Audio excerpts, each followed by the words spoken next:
자, 우리 7항, 오늘 이제 7항이에요. 자, 성경에 있는 모든 것들은 그 자체가 한결같이 명백하거나 모든 사람들에게 한결같이 분명하지는 않다. 그렇지만 구원을 얻기 위해서 알아야 하고 믿고 지켜야 할 필요가 있는 것들은 성경 안에 여러 곳에 아주 분명하게 제시되어 있고 밝혀져 있기 때문에 유식한 사람뿐만 아니라 무식한 사람일지라도 통상적인 방법을 적당하게 사용하기만 하면 그것들을 충분하게 이해하는 데 이를 수 있다. 우리가 이제 이 7항을 보면은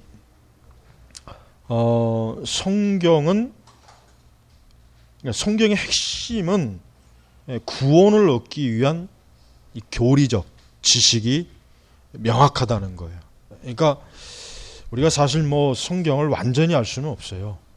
성경을 뭐 처음부터 끝까지 100% 완전히 아는 사람이 누가 있겠어요? 없어요. 또 성경을 또 제대로 또 알려고 하면은 얼마나 많은 공부가 또 필요해요. 평생 공부해야 되고 평생 참 연구해야 되는데 또 그럴 수 있습니까? 못하죠. 그러나 적어도 성경의 이 구원의 이 복음에 관한 지식은 누구나 할 것 없이 알 수 있고 배울 수 있고 또 가르칠 수가 있어요.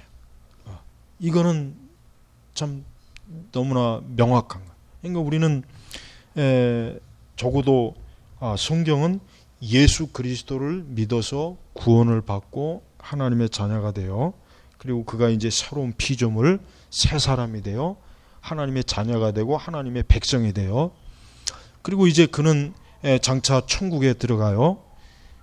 그는 이제 하나님을 이제 섬기는 이 죄의 사람이 아니라 의로운 사람이 된 거예요.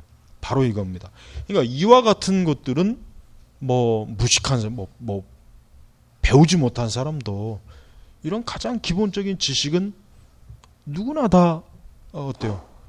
믿고 알 수 있는 내용이란 말이에요. 옛날에 뭐 우리 초기 그 선교사들 초기 우리 조선 그 후기에 그 선교사들이 왔을 때 뭐 복음 전도 방식이라는 게 뭐 그냥 단순히 뭐 예수 천당 불신족이라고 하는 이런 걸 가지고도 사람들에게 예수님 믿으면 구원받고 믿지 않으면 지옥 간다.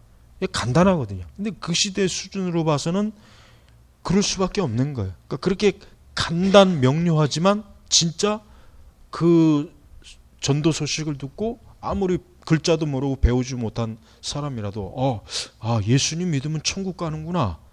그래 나도 예수님 믿어야지. 그렇게 해서 교회 나오는 사람들이 얼마나 많습니까? 그렇게 해서 나오는 거지. 뭐 우리처럼 이렇게 뭐 교리집이 있어요. 무슨 뭐 신학책이 있어요. 신앙 도서가 있어요. 심지어는 성경도 쪽복음도 있는 사람이나 있지 성경도 없는 사람들이 굉장히 많았단 말이에요. 그래도 구원의 소식에 있어서는 어때요? 그런 악조건이지만서도 지금 이 시간 누군가에게 복음을 전해서 성경의 요한복음 3장 16절 뭐 이 한 구절만이라도 그에게 설명하면 하나님의 아들 예수님 이 독생자 하나님께서 나를 구원하시려고 이 땅에 보내신 분 이걸 굳게 믿으면 그 사람은 구원받는 거예요. 바로 그걸. 그러니까 성경에는 이 구원을 얻기 위해서 알아야 되고 믿고 지켜야 될 것이 있는데 아주 분명하게 밝혀져 있는 거예요. 그러니까 이거는 흐릿하질 않아요.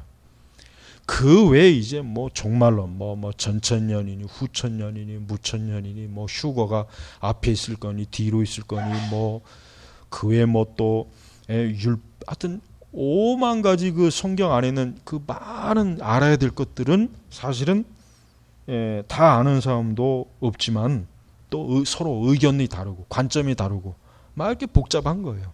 그래서 사실은 우리가 이제 교파를 떠나서 뭐 장로교든 감리교든 뭐 순복음이든 성결교든 어느 교파를 떠나서든지 적어도 이 복음 예수 그리스도를 믿으면 구원을 얻는다. 적어도 이 복음은 지금 지금도 그래도 어느 정도까지 다 공유되고 있어요. 그래도 감사하게도 뭐 어느 교회를 가다 뭐 진보 좀 진보적인 자유주의 교회 가도 예수 그리스도를 믿으면 구원 얻는다는 이러한 주장에 대해서 그들이 반대하지는 않아요. 네, 반대하지는 않는다고요. 그러니까 우리는 이러한 그 성경 안에서 있어야 될 이러한 가장 구원을 얻기 위한 기본적인 지식에 대해서 우리는 어때요? 누구나 다 동의할 수 있고 누구나 다 이런 것들에 대해서 분명하게 이해할 수 있다. 그러니까 하나님께서는 구원을 확실히 하나님께서는 구원의 지식을 진짜 막 뭐 철학을 뭐 한 몇 년을 공부해야만 이 구원에 대한 걸 겨우 알 수 있겠다면 누가 예수님 믿겠어요? 그러니까 우리가 이 복음을 성경의 말씀을 지나치게 어렵게 가르치는 건 아주 잘못된 거예요. 성경을 쉽게 가르쳐야 돼요. 그리고 굳이 뭐 가르치지 않아야 될 뭐 그런 것들은 가질 필요는 없어요. 무슨 뭐 신학자나 이런 뭐 전문 신학을 공부하는 사람들만 뭐 굳이 알아야 될 것까지 굳이 뭐 일반 신도들에게 굳이 그런 걸 알아야 된다고 할 필요는 없어요. 또 이제 다만 이제 워낙 이제 기독교가 교묘하게 타락하니까 그런 것들을 분별은 시켜줘야 돼요. 뭐 예를 들면 관상기도, 그다음에 가톨릭, 은사주의, 그다음에 영성주의, 그다음에 그의 다양한 이교, 뭐 심리학, 철학의 어떤 오류 이런 것들은 그래도 어느 정도 이게 좀 구분을 하게 해서 그런 것들이 복음의 핵심에 건드리지 못하게 그런 것들이 잘못하면 복음의 핵심까지 건드려 버리기 때문에 우리는 그렇게 분별을 잘 시켜줘야 되는 거예요. 그러니까 우리는 로마 천주교가 교회가 말씀 위에 있단 말이에요. 로마 천주교는 교회가 말씀 위에 있어요. 그들은 교회를 통해서 말씀을 배워야 된다. 교회가 말씀을 해석해야 된다. 절대 각자 자기가 성경을 소유하고 해석하는 걸 중세시대에 굉장히 그걸 단호하게 저들은 거부했단 말이에요. 그러다가 이제 인쇄기가 발명되어서 성경이 모든 사람이 볼 수 있도록 개방되고 그 다음에 종교개혁을 통해서 이제 이 말씀, 이 생명의 말씀, 이 성경은 이제 각자 누구나 다 볼 수 있고 이해할 수 있다라는 그 보편적 신앙이 어때요? 이제 종교개혁자를 통해서 확산이 되면서부터 이제 우리 개신교가 세워진 거란 말이에요. 그렇습니다. 그러니까 우리는 로마 천주교도들의 즉 교회를 통해서만 말씀을 이해하고 해석해야 된다라는 그것이 얼마나 잘못된, 이건 굉장히 잘못된 거예요. 그러니까 로마 천주교는 그게 문제예요. 교회가 해석해 준 거, 그것만 믿어야 되는 거예요. 다른 걸 믿게 되면 안 돼요. 그러니까 로마 천주교도들은 자기 마음대로 물론 성경을 소유하게 돼 있지만 그러나 그들은 자기 마음대로 성경을 보거나 해석하는 일에 저들은 자유가 없어요. 꼭 교회에다 사제나 이런 교회에서 해석해 준 그 방식대로 이해해야 되는 거예요. 그러니 얼마나 그게 문제가 많습니까? 그러니까 그 성령께서 각 사람에게 깨닫게 하시는 은혜를 차단시키고 통제하는 거예요. 그러니까 우리가 이러한 그 잘못된 그 로마 천주교식의 그런 그 성경 이해는 우리 개신교는 절대 받아들여야 안 된다 하는 거 알아야 되는데, 또 역으로 나가서 우리는 종교개혁 이후에 역사가 조금 지나니까 무슨 현상이 났습니까? 개신교가 수많은 교파들로 분리되죠. 왜 그러냐면 성경 해석이 다른 거예요, 갑자기. 그러니까 성경 해석이 달라지니까 그 달라지는 관점에 따라서 교파가 생겨버리는 거예요. 예를 들면 우리 장로교. 장로교는 장로교의 교리. 그래서 지금 우리가 장로교를 무엇을 믿는가라고 지금 교리를 배우잖아요. 그러니까 감리교는 또 감리교. 뭐 성공회는 성공회. 그다음에 뭐 오순절 은사주의는 순복음은 순복음. 뭐 성결교는 성결. 이게 뭔가 이렇게 또 어떤 그 성경의 어떤 부분에서 해석이 다르고 차이가 있는 거예요.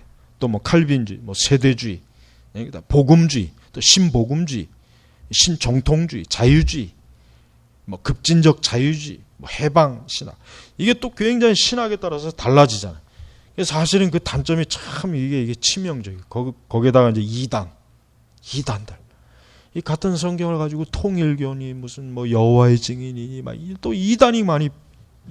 그러니까 종교개혁 그 하나의 가장 큰 단점이 뭐냐면 성경을 너무나 자유롭게 해석하는 그거에 의해서 그만 많은 교파와 이단들이 생겨났다는 거. 이거는 사실은 뭐 부인할 수 없는 거란 말이에요. 그러다 보니까 로마 천주교는 에큐멘을 컨담하면서 뭐라고 합니까? 저 개신교 봐라. 맨날 교파 분열하고 이단도 막 저러니까 우리 로마 교회로 하나로 돼야 된다. 그런 논리를 펴요. 그게 사실은 잘못하면 그럴 것 같지만 저들은 몽땅 썩은 거예요. 여기 사과가 하나 있다면은 사과가 몽땅 썩은 거하고 90%만 썩은 거하고 다른 거예요. 몽땅 썩은 건 다 버려야 되지만 90% 썩은 건 90% 도려내고 나머지 10% 먹으면 되잖아요. 그러니까 우리가 이 에큐메니칼주의자들이 주장하는 개신교가 이렇게 교파가 많이 분열되고 이단이 많이 파생했기 때문에 우리는 로마 교회로 가야 된다. 그러면은 더 이상 분열도 없고 교파도 없고 이단. 그러니까 그 교묘한 그 속임수에 넘어가지 말아야 되는 거예요.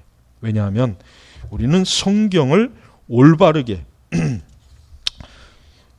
여기도 나와 있지만은 통상적인 방법을 적당하게 사용하기만 하면 그것들을 충분하게 이해할 수 있다. 그러니까 여러분 우리가 많은 이단들의 뭐 여러 교파들의 신학을 딱 분석해 보면은 제가 봐도 그래요. 확실히 잘못된 게 있고 잘못된 관점들이 있어요. 근데 그들은 그걸 그렇게 또 고수한단 말이에요. 그러니까 나는 이런 부분이 우리가 좀 더 성경을 이해하는 데 있어서 너무 주관적인 거는 참 위험하다 하는 거예요. 그래서 우리가 이런 장로교 이런 신앙 고백서를 믿는 공부하는 이유도 우리가 보편적인 방식을 통해서 성경을 이해하려고 하는 거예요. 그러니까 요거는 장로교이기 때문에 장로교도들만 사실 믿어야 된다. 물론 그런 주장도 할 수 있겠지만 우리가 전체 이제 교를 보면 알겠지만은 사실은 그리스도인이라면은 당연하게 믿고 받아들여야 될 것을 주장하지. 뭐 성경이 없는데 우리 장로교니까 장로교에서 어떤 개발해낸 교리를 믿는다. 그건 없어요. 그러니까 장로교나 칼빈주의를 비판하는 사람들이 대부분의 오류가 뭐냐면 바로 그거예요.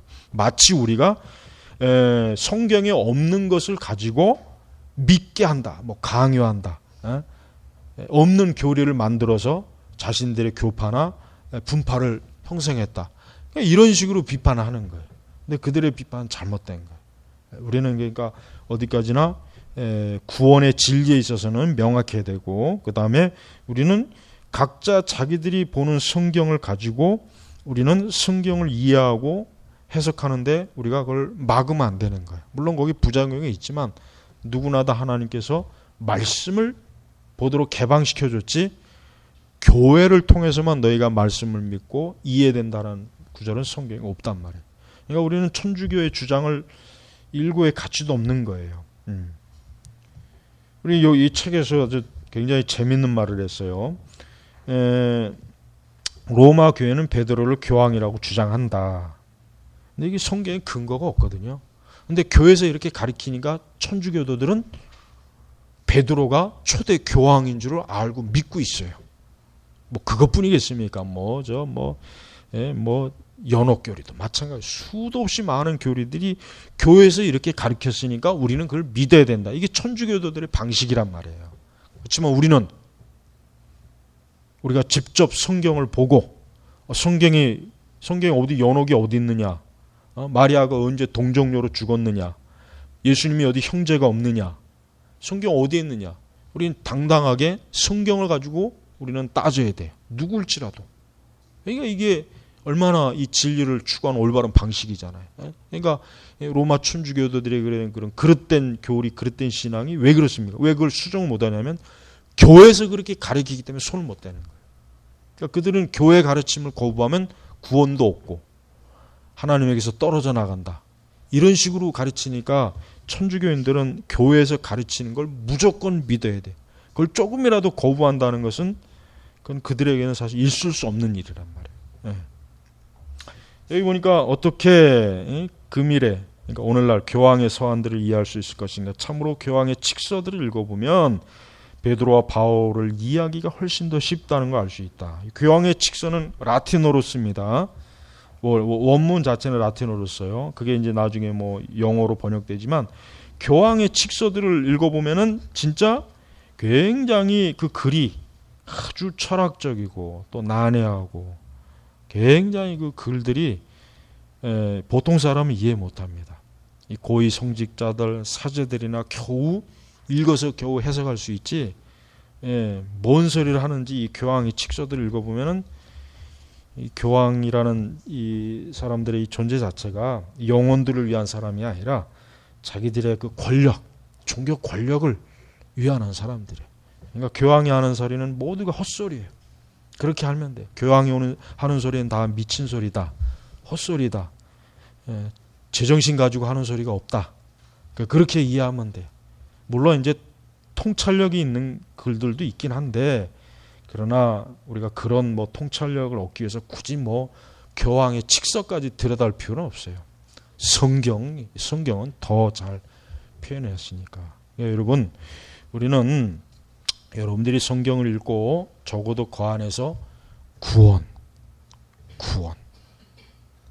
사람이 구원받는 하나님을 아는 지식, 교리, 그거는 여러분들이 스스로 성경을 통해서 찾아낼 수 있고 알아야 되는 거예요.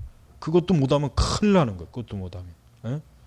적어도 그래야 된단 말이에요. 그래야지 무슨 여러분 무슨 뭐 엄청난 신학 수준이나 교리 지식을 원하는 게 아니에요.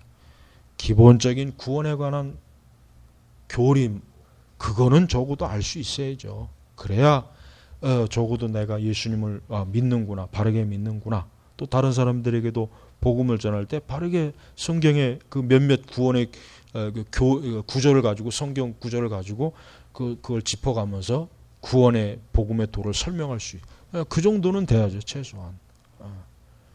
여러분이 이렇게 이제 이런 교리를 배우면 더 여러분들의 그 성경을 이해하고 보는 그 수준이 더 높아지고 온전해지기 때문에 더 좋죠. 또 이단의 그 거짓 교리도 잘 분별할 수 있고, 그러니까 그렇게 해야 되는 거예요. 그래서 여러분들이 오늘 우리가 7항을 봤지만은 성경은 물론 어렵고 약간 난해하고 또 알 수 없는 여러 것들이 있지만, 그러나 하나님은 적어도 구원의 목적을 이루기 위해서 성경을 게재해 주셨기 때문에 성경은 웬만한 거의 대부분은 일반적으로 다 이해할 수 있다. 그거를 여러분이 이제 잘 명심하시길 바랍니다. 자, 기도하겠습니다. 하나님 아버지, 감사합니다.